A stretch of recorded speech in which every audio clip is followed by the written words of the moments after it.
Bien, bonjour à tous. Et si 2017 était l'an 1 de la New Energy?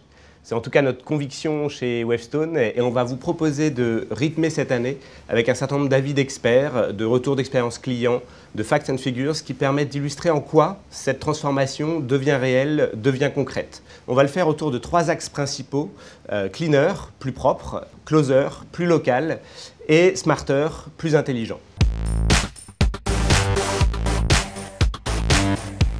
Cleaner, donc un système plus durable. Vous avez tous entendu parler de l'accord historique qui a été signé à Paris pendant la COP21 et pendant lequel les États se sont fixés des objectifs très ambitieux de développement des ENR pour lutter contre le réchauffement climatique. Alors certains pays sont déjà plutôt bien avancés.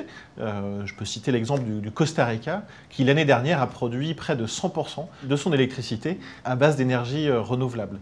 En France, on a un objectif qui est ambitieux par rapport à notre point de départ, qui reste modéré par rapport aux ambitions mondiales. Cet objectif, c'est 32% d'énergie d'origine renouvelable à l'horizon 2030. Pourquoi? Parce que nous avons un mix énergétique qui est fortement basé sur le nucléaire et une grande majorité des centrales vont être rénovées dans les années à venir. On assiste à une transformation de notre système énergétique, d'un système centralisé avec des grosses unités de production, à un système beaucoup plus local avec des milliers, voire des centaines de milliers d'unités de production. Pourquoi ce mouvement?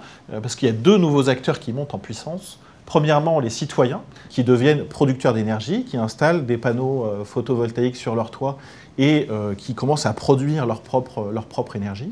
Le deuxième acteur qui monte en puissance, ce sont les collectivités locales, donc les régions et les métropoles.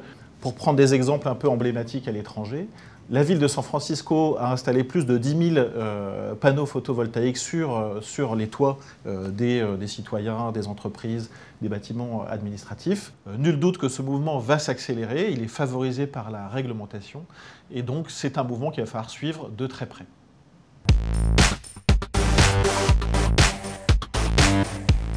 Plus d'intelligence, vous me direz évidemment que c'est bien engagé avec ce qui a été lancé sur les smart grids, les smart homes, la transformation digitale de la relation client, les évolutions dans les opérations à travers l'équipement des field force et l'IoT évidemment. Donc tout ça finalement c'est bien, c'est un premier pas, mais c'est que la partie émergée de l'iceberg.